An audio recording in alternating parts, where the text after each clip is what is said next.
5 cara atasi batuk dan tenggorokan gatal. Siapa yang belakangan ini sering mengalami batuk dan bikin tenggorokan gatal?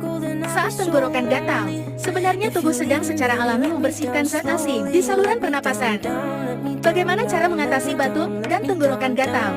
Pertama, banyak minum air putih. Kedua, minum air hangat yang diberi perasan lemon dan madu. Ketiga, berkumur air hangat yang sudah diberi garam.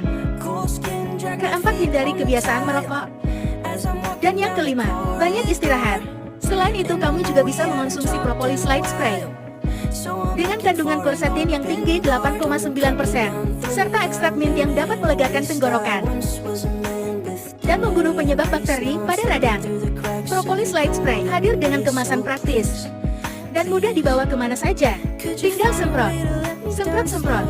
Propolis light spray, solusi atasi batuk dan tenggorokan gatal.